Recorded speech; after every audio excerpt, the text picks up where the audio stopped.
The BAFTA Awards long list is out. Oh, yeah. All right. What is BAFTA? So BAFTAs are the British Film Awards. They're like fantastic. the British Oscars. Yes. They're super, super fun. It encompasses film and television, so it's a lot of BBC kind of TV and everything too, proper BBC. And it's always a really great show. Televised? This Okay. year, it is hosted by David Tennant. Okay. The 10th Doctor, Scotland's Gift to All of Us, Kilgrave. Oh my gosh. Hi. Oh, wow. I love him so much. Moment of silence for Chris. I know. I have a type, and it's lanky gentlemen like this. I think Logan looks like him. I was going to say, he kind of looks like Logan. Yeah, that was a big selling point in when I first started dating him. I was like, oh, he looks like the doctor I like. He's like, but you don't quite look like Helen Mirren. Helen Mirren. He was sweet and told me I looked like Jenna Coleman, who was one of the companions. And she's very cute and petite, and I appreciated that. But more importantly than David Tennant being a dreamboat, we've got this long list. So these are the films that are in consideration for being nominated for the BAFTAs. And why this is important for movie news in general, one, all awards, except for the Golden Globes, are worth us talking about. Yeah. And these lists usually help us kind of fine tune who is all going to get nominated, especially for, the ultimate one that we love to talk about on the show, the Oscars. So this is kind of us getting that baseline of who we think is going to get nominated. Which one was the one that just passed? I think it was the first one of the season that just passed. Was it the national award? Was it? Which one is the one that just? I forgot, because these go in a certain order, right? Every year, like There is the a cycle. BAFTAs, and then like the. But they are kind of messed up this year because of the Right. strike, because certain things have gotten kind of shimmied around too. Okay. Not the BAFTAs, because the UK is under Yeah. a different labor law, so their stuff is not all wonky because Okay, no well, one struck. But you get like Nonetheless. the PGA awards, you get the SAG awards, you got all these kind of DGA. Yeah. All of those guys. So we're going to do a run through of these with you guys and All let right. you know who's up. So I've got best film up here. Best film. So we've got All of Us Strangers, Anatomy of a Fall, Barbie, The Holdovers, Killers of the Flower Moon, Maestro, Oppenheimer, Past Lives, Poor Things, and The Zone of Interest. So there's a couple on here that are new to me. Have you guys seen most of these? Look here. Well, go ahead. Okay, I love the award lists because that actually gets It inspires you to. to see Yeah. the movies that like I keep hearing about throughout the year that may not be my genre, but I think I need to watch Past Lives, and there's one I still need to watch, Killers of the Flower Moon, which Same. our friend here, Scott, he messaged married us that to Lee. messaged us that the Killers of the Flower Moon is supposed to be on Apple TV Plus pretty soon. Yeah, it's got a that's release great. date. It's got a release date, so I need to see that. But Past Lives is the one that I hear a lot about. Yeah, and that's gotten a lot of hype. It's so far from what I usually watch that I think I'm gonna watch it. So has the Zone of Interest. The article also brought out that they feel like the Zone of Interest could pull like a All Quiet on the Western Front from last year. Ooh, that would be very interesting because that's one that I am not familiar with in me either. any way. So I haven't seen Maestro yet. Okay. That's streaming. That's my plan for tonight, actually, is watching Oh, it. Yeah, I've seen obviously Barbie as Oppenheimer. I saw Poor Things. Poor Things was very interesting. Okay, I'm so excited about it. Yeah. It's not playing at any theaters near me. Really? Yeah. Why no? It's got. Well, Is it not playing at AMC? Well, it's anymore? not. It's not a Regal one. But that's my Burbank issue. is not that far from North Hollywood. I know. I'm not Hey, pissed. come on! Don't press so the lady. cheap. Don't press the Okay. lady. All right. Hey, you're pushing your. I forget movie she won theaters that on her? vote, so we I won that vote. gotta back off. I'm infallible. But Poor Things, I still need to see Zone of Interest, and I am trying to see The Holdovers maybe this week. I do Because want I to see love the that it's Holdovers. still in theaters, which Yes. we'll talk about why that's still in theaters a little later. But yeah, I think it's a strong list. It's a we great were list. saying what? It's down to 6 categories. So these Yeah. 10 have to whittle down to 6. Whittle down to 6 films. All right. Past Lives, I highly recommend. It's a really, really great character study. It's a beautiful story too about Korean like film or dual language. Okay. So the majority of it is in Korean. But it's a really great story just about the duality of how you have to live too. And as somebody who, immigrated to this country, and in this case too, immigrated to 2 different countries, went from Canada to New York, really beautifully told. But it's a really good character-driven movie. It's not something that is going to be a heavy plot-driven, action-packed thing. It's a really great study. And We're getting a Korean movie every year for being like that's at least in the buzz for something. for a Yes. best film of some. Yeah. It shows the progression in film. Like I think they're progressing faster than most places. Like they're making at least something a year that everyone's talking about. That it's crossing the borders like a Yeah. lot more. I like Did they this. forget anything on that list that you guys? You know, there's nothing really on here that I'm jumping out at for a best picture kind of situation. This seems like a really solid list to me. Okay. Yeah. Yeah, I'm happy Because you've with got it. you've got like the two standards, right? You've got the Oppenheimer and the Barbie in there, Yeah, you know, because those things have been talked about the most. Killers Yeah. of the Flower You've Moon, got your obviously. Scorsese. Yeah. and then you have. But then I love that you've got your holdovers, your indie in there. Yeah. You get your streaming, your Netflix movie in there. Past Lives hits indie again. Poor Things is great. So weird. Now, this is the weird thing because Poor Things is in a couple categories. We can move forward whenever Yeah. you want, but I'm going to keep Poor Things in the back of my head. Yeah. Oh, and that's- All that's of a- Us Strangers, I do want to talk about, does look incredibly interesting. I'm very excited about I've that never heard one. of it. It's with, did you ever watch Sherlock? No. Okay, the guy who played Moriarty is on that Fleabag. He was the hot priest on it.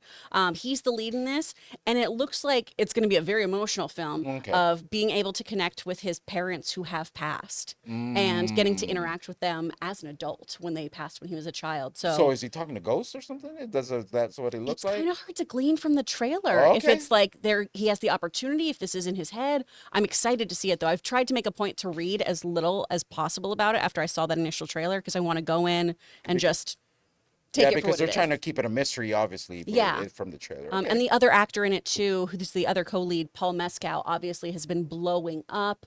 Was nominated last year. Is going to be in the new Gladiator, so that's definitely one to watch too. Okay. Outstanding British film, getting very very specific here. Yeah. All of Us Strangers, like I just brought up. Chicken Run: Dawn of the Nugget. I didn't know that there was a new Chicken There Run. Oh is. yeah, and And apparently it's nominated for Best British Film. And isn't it on Netflix? I think. Could Oh be my now. I'm not gosh. sure. I am so hyped gotta about see it. this. And this, I'll be honest, folks, this is a list too that I need to familiarize myself with more. So we've got that Chicken Run: Dawn of the Nugget, The Deepest Breath, The Great Escape, How to Have Sex, Napoleon, The Old Oak, One Life, Poor Things Again, Rye Lane, Saltburn, Scrapper, Tetris, Wonka, The Zone of Interest. Huge. So these 15 have to go down to 6. I'm gonna whittle down They're to 6 scrapping again. 2/3 of this, basically. Yes. What's interesting here is two things. Okay, one that there's crossover because Poor Things is in Best Film and Outstanding British Film. Yes. But also it's kind of an inverse of how we do it here, where we'll say Best Film, Best Foreign Film. Yep. They say Best Film for foreign and British specifically for British. Yeah. Yeah. But it's interesting that you could win not only Best Overall Film, but also But the British best Film. British one, yeah. Anyone on here? Are you guys familiar with any of these? Saltburn Yeah. and Tetris and Wonka are the only ones that really jump out. Yeah. Oh, Napoleon. I guess that's surprising to some people that it's not In a on the way, main but I list, mean, but Yeah. I didn't see a majority of them, so all I could say is the ones I did see Did you on see that list Tetris? are great. Yeah. Yeah. I love Tetris. What a cool. It was What interesting. a cool like info. Like there's things about Tetris that had no idea. So, uh-huh. Yeah. So I was gonna say Saltburn's on my list too, but I actually can stream it, so I guess I'm not gonna go see it in theaters. I'm But planning here's on the streaming thing: it. because these indie films only go for so long, it was like, do I see the Holdovers or Saltburn? And now that I could see Saltburn streaming, I'm definitely do Holdovers Yeah. in theater.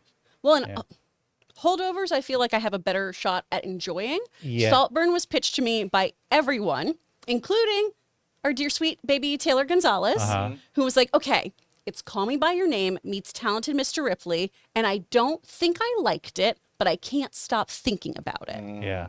And See, here's the thing: I just saw Poor Things, and I don't want that to be the next thing again. Like, You I need need something a in little bit of between. a You need a hold- palate yeah. cleanser. Yeah. Yeah. Little Paul Giamatti for that. exactly, Yeah. I love him. I think he's so wonderful. Okay, And so is that's that pretty much that. our And then we list? got Okay. yeah. these are the British writers, director, or producer. So that's interesting too, because wouldn't the producer still be under? Oh, sorry, No, no under best film. But I You guess would not. think so. The way they do their categories, yeah, is very different, and it's neat. Mm-hmm. Yeah. Guys, we want to take a second to thank a sponsor of this video, Mint Mobile. On average, it takes about 30 days for a person to break their New Year's resolution. So if saving money was on your 2024 list, your odds aren't looking that great. Luckily, I have a 100% guaranteed way to save you money this year. Just switch to Mint Mobile. For a limited time, wireless plans from Mint Mobile are $15 a month when you purchase a 3-month plan. That's unlimited talk, text, and data for $15 a month. I've told you guys many times that after switching to Mint Mobile, I am spending less than a third on my cell bill than I used to with a major carrier. Say goodbye to your overpriced wireless plans, jaw-dropping monthly bills, and unexpected overages. All Mint plans come with unlimited talk and text plus high-speed data delivered on the nation's largest 5G network. And don't worry about having to change phones or numbers. Use your own phone with any Mint Mobile plan and bring your phone number along with all your existing contacts. So guys, to get this new customer offer and your new 3-month unlimited wireless plan for just $15 a month, go to mintmobile.com/Campea. That's mintmobile.com/Campea. Cut your wireless bills to $15 a month at mintmobile.com/Campea. Additional taxes, fees, and restrictions apply. See Mint Mobile for details. And then goes down to documentary. Animated film, The Boy and the Heron. There we go. Yeah, Let's go with the animated films. Okay, Let's read those. So the animated film, go ahead and read them. So we've got The Boy and the Heron, obviously from Studio Ghibli, Chicken Run, Dawn of the Nugget, Elemental from Disney, Nimona, that was a Netflix release, Across the Spider-Verse. Spider-Man Across the Spider-Verse, the Super Mario Brothers movie, Teenage Mutant Ninja Turtles, Mutant Mayhem, and Wish. There you go. You can stop now reading them. I don't know that Wish is going to win that. I'm just going to throw that out there. I don't think so either. Wish. Again, interesting because they've got Chicken Run in animated and Best British. And Best British. So you get a good chance of winning a film in this, winning an award in this. I don't think I can convey how excited I am to watch this Dawn of the Nugget movie. Yeah, me too. Oh I am God. so excited to see it. But here, story-wise, it's Spider-Verse or probably The Boy and the Heron. Probably. Yeah. From what I hear, I haven't seen it. But if we're talking about art style, I can't not leave my boys out. Because Ninja, no matter how you want to spin it, like some people try to spin it, they bit off something, this and that. It was a great. Yeah, I I had a love lot the of fun rough in it. sketching on that. That effect they did, where it felt like it came off someone's fresh page of art. I really, really thought that was unique. It worked for the movie. So if we're gonna base it based on just animation style itself, Mutant Mayhem needs to be in those things for me at least.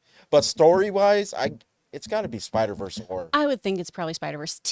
Mutant Mayhem is the most fun I've had at a theater this year. I had such a blast watching that movie. And I saw it in 4DX and I didn't hate it. It was great. It was short. It was good. I mean, Yeah, come on. So fun. props to all these films. I haven't seen most of them again, but Do you guys think this is pretty much on par for what we're going to keep seeing throughout awards season when it comes Yes. to all the others? Yeah. I'm not sure about Wish. I like from people that I've heard talk about Wish. It's not really their. I don't know about animated. I don't think that'll be, but I think we're going to see a lot of, in terms of indie, we're going to see a lot of Poor Things and Holdovers. Yeah. We're going to see a lot of Killers of the Flower Moon, Barbie, Oppenheimer, and I think we're going to see a lot of maybe not Zone of Interest, but we're definitely going to see what was the All of Us Strangers? or What was Past Lives? Past Lives. Oh, Past Lives, definitely. Yeah. I feel like the Hollywood roundtables are also a really good indicator, too, of who's going to get the acting nomination. This is directors. Right here. Ooh, okay. So again, a lot of American Fiction does get pulled here. American Fiction isn't mentioned anywhere else. That Yeah. was a great movie. That's exciting to see them on here. So the director of. But a American lot of Fiction? crossovers. It's almost the same across the board. I'm sure screenplay. Now screenplay again. Air finally gets mentioned in here. I loved Air. That was Air in was my, really in my good. top 10. Yeah. Maybe even higher up. You know what's real crazy about Air is that the night, I think last night or the night before, I was watching like sneaker shopping with some, I forgot who it was, some actor. Anyways, as soon as I turned that on, I turned on Air right after that because I Yeah. was like, I really like this movie more than I thought I did. Great direction. I mean, It's just such a yeah, we got it. Like, you know, like working so hard for a goal and then getting it in the end, getting like, you know, it's just a very interesting film. I really like the film. there's not a scene in it where, I mean, it's not action packed. It's a story of Jordan and the Air Jordan, but there's not a scene where I'm not like entertained, Yeah. or find it Well, interesting. obviously, Matt Damon, baby.